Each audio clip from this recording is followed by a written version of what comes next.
오늘은 성령을 따라 행하라, 성령에 따라 행하라 라는 제목으로 여러분과 은혜를 나누고자 합니다. 성령을 따라 행하라. 이 갈라디아서 5장 말씀을 들으면 제가 교육전도사 시절에 어떤 지금은 권사님 되셨는데 그 당시 집사님이셨던 한 성도님이 저에게 하신 말씀이 자꾸 떠오릅니다.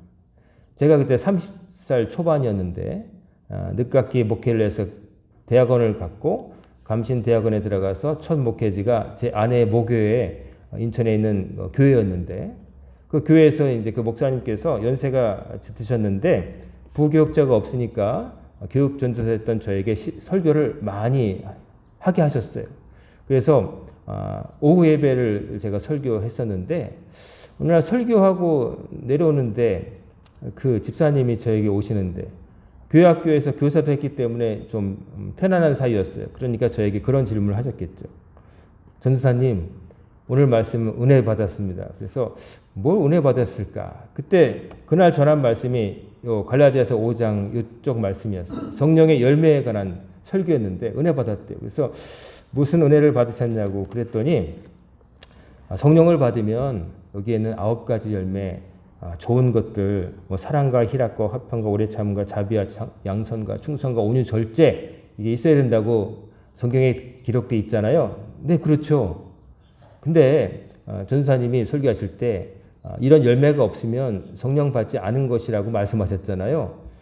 논리적으로 그렇죠. 이런 열매가 있어야 된 거잖아요. 그랬더니 자기가 그걸 듣고 많이 깨달았대요. 그래서 뭘 깨달았냐 했더니 우리 시아버지가 오랫동안 신앙생활 하셨는데 교회에서의 어떤 직분도 좀 제법 있으시고 그러신데 자기가 볼 때는 별로 존경스럽지 않았대요. 목사님 설교를 들으니까 왜 그런지 알겠다는 거예요. 성령의 열매가 안 보였대요. 그러면서 그래서 그렇구나 하는 것을 느꼈다는데 제 의도와는 좀 다르게 받아들이시긴 했어요. 각자 자기를 돌아보라고 주시는 말씀인데 이제 누군가를 보면서 저 사람은 저렇지 하고 이제 판단하는 그게 됐으니까 그때 그 말씀을 들었던 것이 자꾸 생각이 나요. 교회에서 직급이 높고 오래 다녔고 그런데 그 삶 속에서 이 성령의 열매가 안 보인다. 그럼 그거 어떻게 설명할 것인가? 답은 한 가지. 성령을 못 받았구나. 당연한 논리적 귀결이죠. 집사님은 서울대 나온 분이었어요.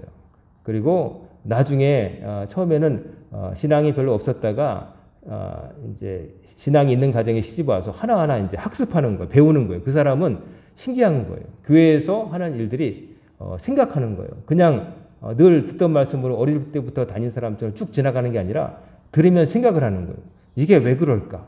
이런 결과가 나올 때는 무슨 원인이 있을까? 이렇게 분석하는 거거든요.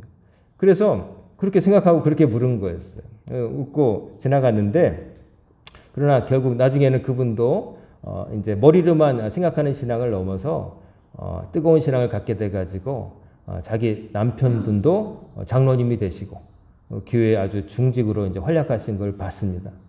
자꾸 그때 생각.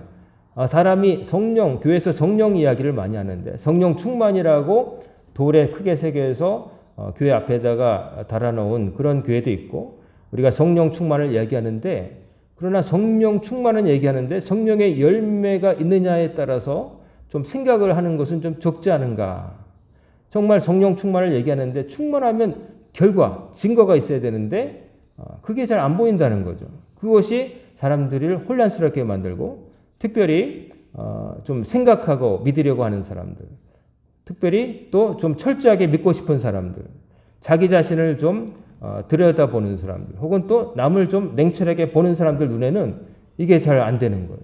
날마다 성령 충만, 성령 주옵소서 그러는데 그렇게 간절하게 원하는데 성령 받은 사람에게서 나타난다는 증거는 별로 안 보이고 딴 게 보인다고 하니까 이게 어찌된 일인가 이런 생각을 하게 된다는 거죠. 약을 먹었으면 차도가 있어야 그 약을 믿을 수 있는 거잖아요. 성령 받았으면 성령 받은 사람들의 열매, 여기 바울이 갈라디아에서 말하는 건 9가지 말고도 더 많겠죠. 그냥 9가지로 그냥 설명한 것 뿐일 뿐, 좋은 것들, 좋은 미덕, 좋은 태도가 삶 속에서 이제 나타나야 되는데, 그게 잘 안 보이니까 이 말씀을 들을 때 어떤 사람은 이제 신기하게, 이상하게 생각되는 거예요. 이제 성령 쭉 읽으면 이런 것이 있으면 좋지, 좋은 말씀이야 하고 지나가는 사람이 아니라, 남이 아니라 나에게서 난 성령 받은 사람인가라고 생각할 때 이런 것들이 나타나지 않는다면, 내가 그때 집회 때, 예배 때 눈물을 흘리고 막 떼굴떼굴 구르기도 하고 뭐 때로는 방언을 하고 막 그랬는데 나 성령 받은 사람이 맞을까? 이거 한번 생각해 봐야 된다는 것이죠. 우리는 성령 충만에 대해서 상당히 이제 이런 이해를 갖고 있습니다. 어떤 성령의 이제 은사와 관련해서 성령 받으면 남의 병을 낫게도 하고 방언을 하고 통역도 해주고 예지도 하고 뭐 이런 것들을 얘기하는데, 실제로는 사실은 그것보다 중요한 것은 성령 받은 사람의 인격이 변하고 삶의 태도가 바뀌고 하나님과 사람을 대하는 그 모습이 바뀌는 게 진짜 성령 충만의 증거라는 것이죠. 그게 그게 있어야 남에게도 선한 영향을 끼치는 선한 도구가 될 수 있지, 그런 것들도 자기 자신도 안 변하면서 남을 낫게 해주겠다고, 남의 말을 통역해 주겠다고, 뭐 다니면서 나 은사 있다고 뭐 하겠다고 하는 거는 어불성설이지 않은가 하는 것이죠. 예수 믿고서 그래도 좀 그게 완벽한 건 아니지만, 예수 믿고서 인간이 바뀌지 않은 상태에서 뭐 다른 걸 하겠다고 나서는 것 자체가 사실은 좀 위험한 일이죠. 자기도 잘 모르면서 맹인이면서 다른 맹인을 올바른 길로 인도하겠다고 차도로 끄는 것과 비슷한 일이 될 수 있다는 것이죠. 성령님에 대해서는 말하기가 쉽지 않습니다. 하나님, 창조주, 예수님 이 땅에 직접 오셨었고 십자가 많은 흔적들이 있죠. 근데 성령님에 대해서는 성령께서 임하셨다라고 하는 사람들의 말과 성령이 임한 사람들이 발휘한 능력과 그들의 행동만이 남아있기 때문에 이 성령님에 대해서는 사실은 이렇게 정확하게 예수님이 어느 날 어디서 무슨 말씀하셨다라고 말하기 어려운 부분이 있어요. 그래서 신학교에서도 성령에 관해서 가르칠 때 한참 들어도 나중에 돌아 나올 때는 우리 신학생들도 이게 뭐라고 말씀하는지 잘 모르겠다 이러고 나올 때가 많은 거예요. 그러니까 성령이라고 하는 삼위일체 한 위격에 대해서는 설명하기가 솔직히 어렵습니다. 인격으로 성령님이라고 말씀을 하지만 우리가 성령님에 대해서 아주 막연하게만 생각하고 있고, 성령님께서 우리와 어떤 관계에 있는지 좀 피부로 느끼는 경우가 별로 많지가 않아요.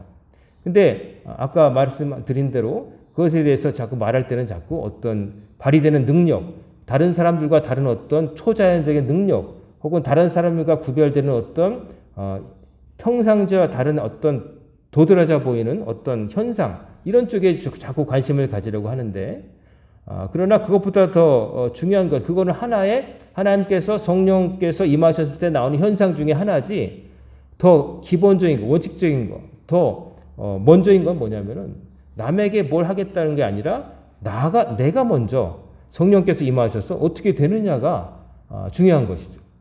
내가 변하지 않고서 남을 변하게 하겠다고 이게 나서는 것만큼 무지한 게 없습니다.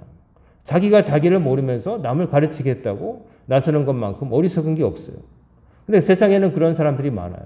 자기가 의롭지 못하면서도 세상을 의롭게 바로잡겠다고 나서는 사람들 한번 보세요. 하는 일마다 다 사고칩니다.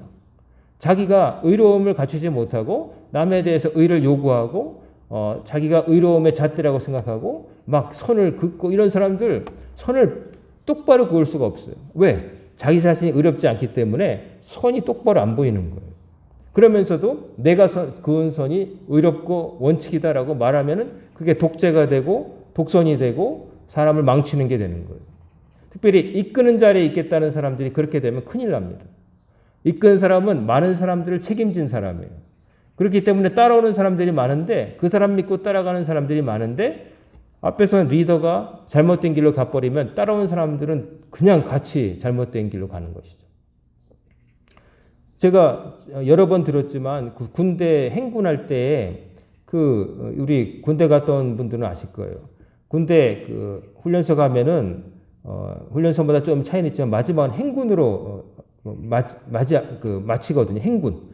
즉 등에다가 전쟁터에 나갔을 때 필요한 모든 것들을 등에 쥐고 철모 쓰고 총 들고 비 올 때 쓰는 판초 위에다가 군장이라고 해서 여분의 군화까지 매달리고 밥 담아 먹는 철그릇에다가 뭐 대검도 있고 그 안에 뭐 양말 속옷 다 대충 하면은 30km가 좀 넘는 작은 한 초등학생 고학 뭐 그런 애들을 업고서 30km, 40km를 걷는 거죠. 특수한 부대 간 곳은 더 많이 걷는 거죠. 그거를 이제 밤새 걷는데 8시간 이상 걷는데 뭐 발가락 뭐 물집 생기는 건 당연하고요. 뒤꿈치 다 까지고요. 군화도 맞는 것도 주지 않고 막 아무렇게나 던져주죠. 참 야만적인데 전쟁터에 나가서 싸울 사람들에게 최적의 그 조건을 주고서 하라고 해야 되는데 우리나라는 아직은 막 던져주고 알아서 요즘은 좀 달라졌을 거라고 생각하지만 그냥 맞지도 않는 거 싫으니까 덜그럭거리다가 발 뒤꿈 까지고 뭐 인내하는 훈련은 되겠지만 최적의 전투 환경에서 싸우는 법은 모르는 거죠. 견디는 건 좀 훈련이 되겠지만 어쨌든 저도 뒤꿈치 다 까지고 그러는데 어깨는 막 진짜 누가 막 그 무게가 느껴지는데 어깨가 너무 아프죠. 근데요, 한 8시간 걷다 보면 나중에는요, 정신이 멍해져요. 사람이 너무 괴로워지면요, 거기서 이탈하고 싶은 생각이 들어가지고 한계를 넘으면 멍해져요. 그러면 나중에는 어떻게 걷냐면은 자동으로 걸어가요. 앞사람, 앞에 가는 병사 뒤꿈치만 보고 걸으라고 하는데 진짜 뒤축만 보고 가는 거예요. 근데 그러면 아무 생각도 없어요. 근데 이제 일반적인 논산이라 이런 데서는 평지를 가지만 간혹 이제 강원도나 산지 이런 데 훈련 받을 때는 산지도 간다는 거예요. 근데 잘못해서 맨 앞에 선 병사가 졸아가지고 길도 아닌 곳으로 이렇게 가가지고 이게 절벽 같은 데 가면요. 악소리도 못하고 푹푹푹 떨어져가지고 한 대 소대가 다 그냥 낙상 사고를 당하고 죽는 일도 생겼다고 그래요. 옛날에. 요즘은 그런 데로 아예 애들을 데려가지도 않죠. 군에 보낸 엄마들이 그날 카톡으로 오늘 무슨 훈련 받았는지 다 받는 세상이니까 우리 아들 발뒤꿈 까지면 어떡하냐 그러면서 막 그런 시대니까. 옛날에는 그랬다는 거죠. 그만큼 앞서 나가는 사람들, 책임을 많은 사람들은 책임이 많은 거고 그 사람들이 어떠냐에 따라서 따라온 사람들에게 영향을 줄 수밖에 없어요. 그래서 성령 충만이라는 것, 성령께서 충만하시다는 것은 뭐냐? 성령께서 어떤 사람에게 임하셔서 그 사람이 그 성령님의 힘에 압도되어 생각이 바뀌고 행동이 바뀌고 살아가는 방식이 바뀌는 거예요. 그래서 태도가 하나님을 향한 태도, 사람을 향한 태도, 어떤 일을 할 때의 태도가 바뀌는 거예요. 그래서 저 사람 이상해 달라졌어? 라고 알아볼 수 있게끔 식별 가능하게 변하는 그게 있어야 된다는 거예요. 이제 오늘 갈라디아서에서 바울이 왜 이런 편지를 쓰냐면 갈라디아는 갈라디아 교회 한 개가 아니에요. 갈라디아라고 하는 지역이 여러 교회를 향해서 편지를 쓴 건데 뭐 신학적으로 보면은 북부 갈라디아 지역이냐 아니면 바울이 선교했던 남부 갈라디아 지역이냐 놓고 학자들은 뭐 다퉈요. 어느 쪽이냐? 근데 사실 중요한 건 그게 아니에요. 북쪽이냐 남쪽이냐 중요한 게 아니라 북쪽이든 남쪽이든 사람이 겪는 문제는 똑같거든요. 이 갈라디아 지역은 북쪽이든 남쪽이든 공통점인 것이 뭐가 있냐면은 이교도들이었다. 즉 하나님을 모르던 사람들이었고 갈라디아 지역의 인종적인 배경을 보자면 켈트족이라고 하는 말을 많이 해요. 켈트족은 어디냐면은 저 아일랜드에 있는 사람들이고 아주 전쟁 잘하고 무시무시한 사람들이에요. 영화 그 브레이브 하트 보면은 그 주인공 멜 깁슨이 켈트족 사람들하고 싸우는데 켈트족 사람들이 그 얼굴에다 퍼런 물감도 막 하고 막 아주 무섭게 나오거든요. 인디언 비슷하게 막 서부 시대 인디언 묘사하듯이 나오는데 이 사람들이 이교도였고 그들이 섬겼던 그 주술적인 신앙이 있어요. 지금도 아일랜드에 그 켈트족이 있었던 거기 보면 유적지 보면은 돌 기둥이 쌓여 있고 거기서 자기들식으로 기독교 이전에 섬겼던 그 주술적인 신앙이 남아 있거든요. 아직도 흔적이. 근데 그곳에 이제 복음을 전한 이가 들어가서 켈트족들이 예수 믿게 되는 것이죠. 어쨌든 그 갈라디아 지역에 있던 사람들, 그 사람들은 배경이 해와 달, 별 이런 거 섬기는 이런 거, 그리고 이상한 제사 드리는 이런 배경이 있었다가 어쨌든 예수를 믿게 돼가지고 신앙생활을 하게 됐는데 그만큼 이 말은 뭐냐면은 신앙생활의 기초가 약했다는 거죠. 엊그제까지 얼마 전까지 예를 들어 우리식으로 말하면 무당집 찾아다니고 절에 다니고 뭐 타종교에 있던 사람이 예수 믿은 지 얼마 안 됐다는 이야기예요. 그러니까 갈라디아 지역의 교회들이 어떤 일이 생겼냐면은 바울이 복음을 전하고 다른 곳에 전하기 위해서 떠난 다음에 이상한 사람들이 들어와서 말할 때에 뭐라고 가르쳤냐면은 그 율법을 지켜야 되고 할례도 받아야 돼. 혹은 또 어떤 사람들은 해와 달, 별 그리고 특별한 날짜를 꼽아가지고 그날만 중요하다. 뭐 이런 것으로 옛날로 돌아가거나 혹은 유대계적인 율법 중심주의로 돌아가게 된 거예요. 그래서 바울이 너무 화가 나가지고 쓴 편지가 갈라디아서예요. 갈라디아서에서 바울은 뭘 말하냐면은 예수 그리스도께서 복음으로 십자가로 너희들을 자유롭게 했는데 너희들은 왜 율법으로 다시 걸어 들어가서 노예가 되느냐? 그리스도의 자유를 누려라. 그래서 갈라디아서의 별명이 그리스도 교회 자유선언, 자유헌장이란 별명이 있어요. 자유를 주셨는데 왜 스스로 옛날의 멍에를 지느냐? 답답해서 쓴 편지가 갈라디아서가 되겠습니다. 오늘 본문에서는 앞서 우리가 읽지 않았지만 갈라디아 교회 여러 가지 이제 이야기들, 안 좋았던 이야기들이 나오는데 쉽게 말하면 육체 정욕을 따르는 삶과 성령을 따르는 삶이 있었다는 거예요. 근데 갈라디아 성도들은 육체를 따르는 삶으로 인도하는 잘못된 가르침에 확 경도되어 버렸다는 것이죠. 육체를 따른다고 하는 건 뭐냐면은 아주 방탕하거나 다른 한면에는 율법, 그러니까 육체, 몸으로 겉으로 드러나는 어떤 형식에 나타난 법칙을 지키느냐 안 지키느냐에 따라서 괜찮다 안 괜찮다를 따지는 그 껍데기 신앙. 그러니까 바울이 그렇게 배격하려고 했던 율법주의로 회귀 혹은 완전히 옛날 믿던 식으로 무당 찾아다니고 해야 달 이런 거 섬기는 쪽으로 나가는 거. 그런 쪽의 삶과 성령께서 임하셔서 그들에게 예수를 믿게 하시고 바뀌게 한 삶 사이에서 이제 택하라는 거죠. 옛날로 돌아가지 말라는 거죠. 그래서 이 삶이 어떻게 다른지를 얘기하는 가운데 옛날로 돌아가게 되면 어떻게 되느냐? 뭐 나쁜 것들은 다 써놨어요. 육체 일은 분명하다. 19절에 보면은 육체 일은 분명하니 곧 음행과 더러운 것과 호색과 우상숭배와 주술과 원수 맺는 것과 분쟁과 시기와 분냄과 당짓는 것과 분열함과 이단과 투기와 술 취함과 방탕함 뭐 이렇게 다 썼는데 좋은 단어 하나도 없죠. 즉 뭐 성적으로 타락하고 또 음란한 생각을 하고 또 육신의 기타 쾌락을 쫓는 삶, 뭐 또 우상 숭배하고 또 마술 같은 거 빠지고 또 다른 사람들에게 적대적으로 대하고 싸우고 나만 옳다 그러고 다른 사람 다 틀리다고 고집 피우고 또 술 취하고 알코올 중독되고 또 도박이나 기타 방탕한 삶에 빠지는 거 또 그와 같은 모든 죄가 이제 어디서부터 오느냐?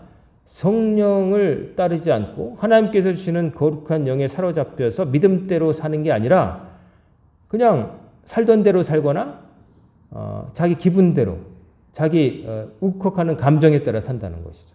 이거는 예수 믿기 전의 삶을 말하는 거예요.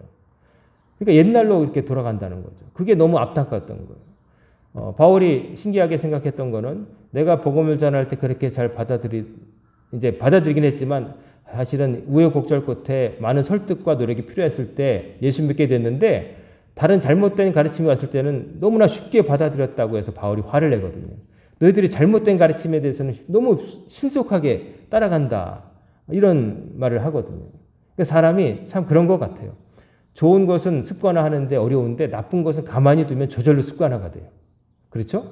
안 하던 것 좋은 것을 내 몸에 들이려면은 일찍 일어나기, 뭐 운동하기, 뭐 건강에 좋은 거, 뭐 이런 거, 뭐 하는 거는 힘이 들고 노력이 필요한데 게을러지는 거, 나쁜 거 먹고 막 늘어지는 거는 훈련 안 해도 저절로 되거든요. 저절로 마치 내리막길을 가듯이 그렇게 되는 거는 뭐냐면은 우리 안에 뭐가 있냐면은 육신의 정욕이라는 게 있어서 그거는 편안함과 안락함과 내 중심 이걸로 흐르는 거예요. 즉 육신의 일은 나에게 즐거움을 주는 게 뭐냐? 그리고 나에게 뭐가 편하냐?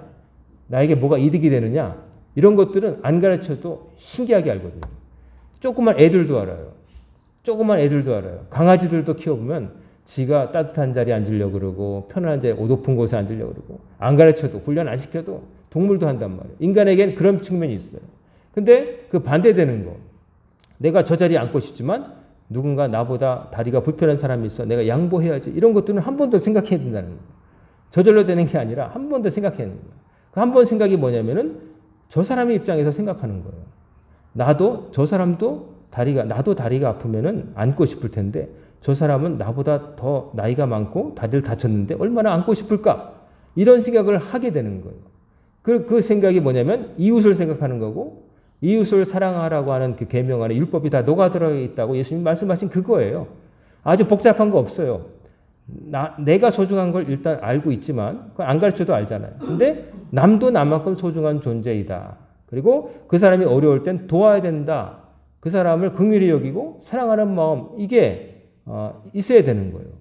이게 하나님께서 주신 마음이라는 거예요. 하나님께서 원하신 길인데 인간의 마음은 그쪽으로 안 향하고 성령이 아니라 육신의 정욕 때로는 더 심하게는 성령이 아니라 악령에 집힌 삶 그렇게 되게 되는 거예요. 그래서 그 삶이 다르다는 것을 얘기하면서 이제 성령의 열매를 얘기하는 거예요. 이제 성령의 열매를 이야기하는 건 뭐냐면은 구체적으로 드러나야 된다는 거예요. 삶 속에서 마음가짐, 마음 씀씀이 행동 거지 하나에서 다르게 드러나야 된다는 거예요. 자기 본능대로 자기 이기심에 따라서 욕심 따라 사는 그런 모습과 구별되는 모습이 드러나야 되는데 그걸 9가지로 설명하는 것 뿐이에요. 이 밖에 더 많겠지만 1번이 뭐냐면 사랑이에요. 믿음, 소망, 사랑 가운데 사랑이 최고라고 했던 건 뭐냐면 믿음, 소망 필요 없다가 아니라 사랑에서 믿음과 소망도 사실은 드러난다는 거겠죠. 그 사랑은 뭐냐면 첫째로 하나님을 향한 사랑, 그 다음에 이웃을 향한 사랑. 이 사랑이 있어야 나머지 것들도 제대로 간다는 것이죠. 사랑이 있어야 되고 희락, 기쁨, 성령 충만한 사람에게는 희락, 기쁨이 있어야 된다. 그 기쁨은 뭐냐면은 그런 천박한 기쁨, 길 지나가다 돈 주웠다, 복권 당첨됐다, 횡재했다, 내가 저 사람 이겨먹었다 이런 데서 오는 그런 게 아니고 내가 좋은 술을 마셨는데 아주 취하고 좋더라 이런 쾌락을 얘기하는 게 아니라 거룩한 기쁨을 말하는 흐뭇함, 오래 가는 거, 하하하하 하고 배꼽 빠지고 웃는 게 아니라 흐뭇함 있잖아요. 좋은 거 있잖아요. 좋은 일을 했을 때 하나님 자녀답게 살았을 때 느껴지는 아주 막 전기 오르던 그런 기쁨 말고 그냥 온풍기에서 나온 따뜻한 바람처럼 훈훈하게 기쁜 거 이런 것들 이런 기쁨이 있어야 되고 화평 피스가 있어야 돼요. 마음에 화평이 있어야 돼요. 평안이 있어야 돼요. 성령 충만하다면서 맨날 불안해하고 그냥 안절부절 못하고 막 그러면 안 되겠죠? 그리고 오래 참음. 오래 참음 뭐냐면 인내해 주는 거예요. 나와 다른 사람들과 함께 살아가면서 그 다름을 인정하고 용납해 줄 수 있어야 되는 거예요. 그게 안 되는 사람들은 맨날 뭐 하겠어요? 싸우고 또 어떻게 됐어요? 쟨 나하고 다르니까 말 섞지 마. 말 통하는 사람 모여. 그래서 나중에 보면 이 뒤에 보면 그 성령과 상관없는 게 있으면 당짓고 분열하는 거 그런 게 생겨나는 거예요. 그리고 또 자비. 다른 사람을 너그럽게 볼 수 있어야 되는 거예요. 다른 사람들을 엄격하게 보면서 왜 못하지? 왜 저렇지? 나보다 못해. 이러는 게 아니라 그 사람을 인정하려고 하고 이해해 주려고 하고 그런 사정이 있구나 하는 것을 생각하는 거죠. 그리고 양성, 친절함.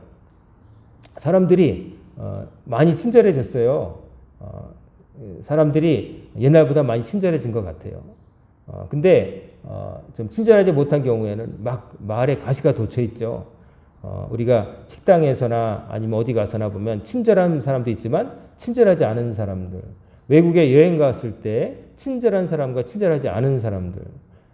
외국 여행 가보면은 어느 나라 사람들은 정말 부담스러울 정도로 친절하게 대하는 사람이 있는가 하면 어느 나라에 가보면은 호텔 웨이터나 식당 종업원에서부터 대놓고 아시아 사람이라고 인종차별하듯이 그냥 그렇게 보는 사람도 저도 봤어요.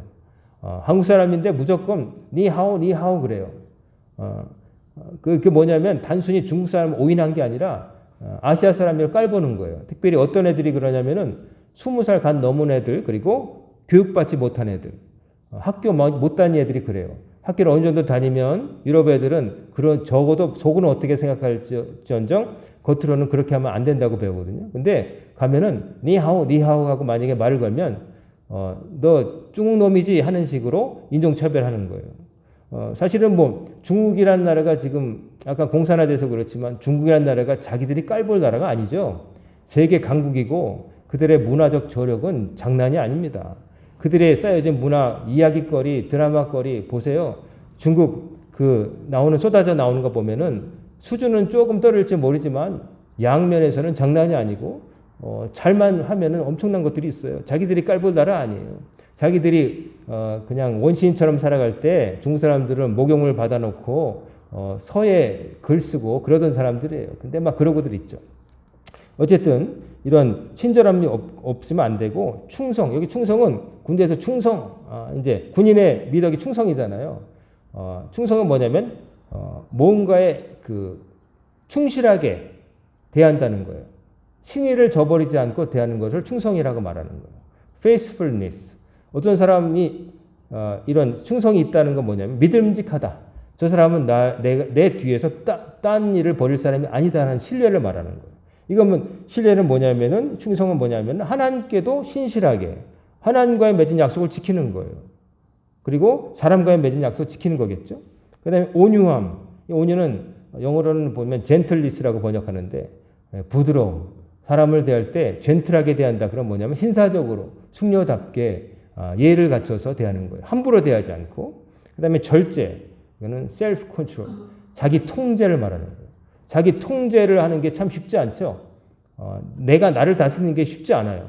왜냐하면은 내가 딴 것을 통제하려면은 밖에 보이니까 이렇게 하는데 나 자신을 통제하기는 어렵거든요. 나에 대해서는 한없이 그냥 용인하는 마음 그리고 남에 대해서 엄격한 그런 사람이 많거든요. 근데 자기를 통제할 줄 안다는 거. 먹고 싶지만 참는다. 건강을 위해서. 이거 쉽지 않잖아요. 좀 다이어트 하려고 그러면 TV 틀어보면 뚱뚱한 사람들이 막 먹는 거나 막 나오잖아요. 먹는 게 최고다. 이런 거 방송 막 나오죠. 근데 참는 거 쉽지 않아요. 저도 건강검진을 이제 몇 주 전에 받았는데 결과를 봤는데 생각 외로 콜레스테롤이 많다. 엄청나게 많다. 막 이렇게 나오는 거예요. 쉽게 말하면 피가 껄쭉하다는 거예요. 근데 저는 그걸 못 느꼈는데 어쨌든 그 얘기를 듣고 나니까 뭘 먹지 않으면 되겠다 하고 보니까 먹지 말라는 게 밀가루, 기름, 참기름, 설탕 먹을 게 없어요. 밥하고 김치만 먹으라는 것 같아요. 그 탄수화물도 또 나쁘대요. 그럼 먹을 게 없어요. 그러고 나서 어제도 집사람이 빵을 이제 사왔는데 먹을까 말까.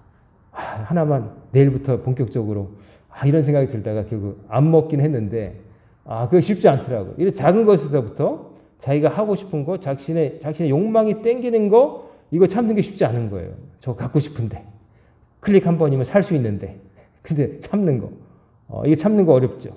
그리고 이 같은 것들을 금할 것이 없느니라. 성령에 충만하면은 이런 것들을 막을 수 없다. 근데 만약에 성령이 충만하지 않으면 어떻게 되느냐? 그냥 정욕과 탐심의 노예가 돼가지고 옛날처럼 살게 된다는 거예요. 자, 성령께서 주님의 거룩하신 영이 임하면 이렇게 우리가 하기 힘든 것들이 하게 된다는 거예요.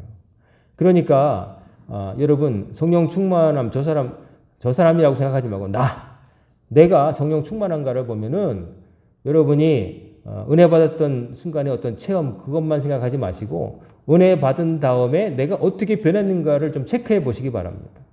그 받은 은혜를 간직하고 더 성장시켜서 내가 얼마큼 변화됐는가가 그 사람이 성령 충만하게 살았는지 아니면 성령을 잠깐 맛보고 끝났는지를 보여주는 거예요.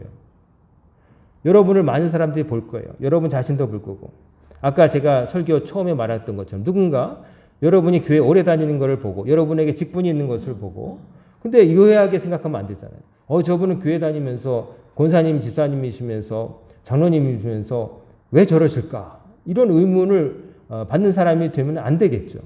반대로 과연 다르시구나. 교회에 저렇게 오래 다니시니까 다르시구나. 마음 씀씀이가 나랑 다르시구나. 이런 감탄을 자아내는 우리 성도님들 다 되시기를 간절히 소망합니다. 그것이 목표가 되어야 될 것입니다. 성령의 9가지 열매는 쉽게 말하면 성령 받은 사람에게서 나타나는 변화의 징조, 변화의 증거를 말합니다. 아무런 열매가 없다면 의미가 없는 것이죠. 물론 시작하는 건 중요한데 시작하고 또 가꾸고 그래서 열매를 거둬야 되는 것이죠. 농사에 비유하자면. 그래서 심는 것에 의의가 있다. 주말 농장 가끔 와서 하는 게 아니라 내가 생계가 달린 정말 중요한 농사라면 그렇게 생각 안 할 거예요. 병충해를 막기 위해서 잡초 뽑아주고 물을 주고 신경 쓸 거예요. 취미로 하는 텃밭 가꾸기라면 오늘은 피곤한데 안 가. 주말 농장 같은 건 그러겠지만 내가 생계를 위해서 하는 농사라면 어떻게 하겠어요? 매일 나가보고 천둥쳐도 걱정이고 해만 나도 걱정이고 그럴 거 아니겠어요? 여러분의 삶 자체가 주말 농장 같은 건 아니잖아요. 여러분과의 저의 삶은 생계, 천국 가느냐 못 가느냐, 구원에 이르느냐 그러지 못하냐 하는 중대한 일생일대 과업이잖아요. 그러면은 잘 가꿔야 되는데 잘 가꾸려면은 성령님의 인도하심 따라 살아야 된다는 거예요. 여기 성령을 따라 행하라. 행하라고 번역한 그 단어는 원래 히브리어는 할락이라고 해서 걷는다는 뜻이에요. 그리스 사람들은 잘 쓰지 않는 표현인데 바울이 히브리 사람이니까 그리스어로 썼지만은 그러나 그리스 사람들은 잘 안 쓰는 표현. 그리스 사람들은 생각한다, 안다 이런 말을 많이 쓰는데 거닌다는 말을 잘 안 쓰거든요. 근데 히브리 사람들은 어떤 것에 따라서 사는 것을 걷는다고 말을 해요. 그래서 행한다. 좌로나 우로나 치우치지 않고 행한다. 주의 길로 행하게 하옵소서. 이게 뭐냐면 실천을 말하는 거고 실제 살아가는 삶을 말하는 거예요. 걷는다는 게 뭐예요? 인생을 쭉 걸어가는 거예요. 그죠? 생각하고 공상하는 게 아니라 살아내는 거예요. 그러니까 신앙은 생각하고 뭐 이런 거에서 알고 끝나는 게 아니라 안 대로 배운 대로 내가 숨쉬고 살아가야 되는 거예요. 주님 다시 오실 때까지. 성령의 열매를 맺는 삶, 성령 충만한 삶. 여러분의 삶 속에서 이런 좋은 것들이 다 아름답게 다 열매로 나타나기를 주의 이름으로 축원합니다.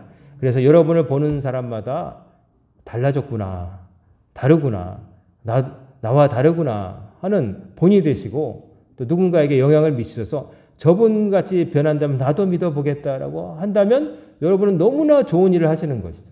누군가의 삶에 정말 좋은 본이 되고 이정표가 되어주시는 것이죠. 그런 삶을 여러분과 여러분 자녀들에게 지인들에게 다 이렇게 보여주시는 삶을 사시는 우리 성도님들 다 되시기를 주의 이름으로 축원합니다. 아멘. 기도하겠습니다. 사랑과 은혜가 충만하신 아버지 하나님, 저희들에게 성령을 부어주셔서 성령을 마음 안에 모시게 하옵시고 저희들 안에 성령의 열매가 날마다 맺히게 하여 주옵소서. 성령님을 마음으로 받아들일 때 나타난다고 바울을 통해서 주신 9가지 열매 외에도 은사도 나타나게 하시고 삶의 태도가 바뀌게 하옵시고 또 모든 일을 할 때 예수 믿는 사람답게 구별되게 거룩하게 변하게 하여 주옵소서. 오늘부터 시작된 한 주간도 저희들을 지켜주시길 원합니다. 들은 대로 배운 대로 성령님을 따라 행하게 하옵시고 그 행함에 따라서 맺혀진 열매들이 많은 사람들에게 선한 영향력을 미치게 하여 주옵소서. 예수님의 이름으로 간절히 기도드리옵나이다. 아멘.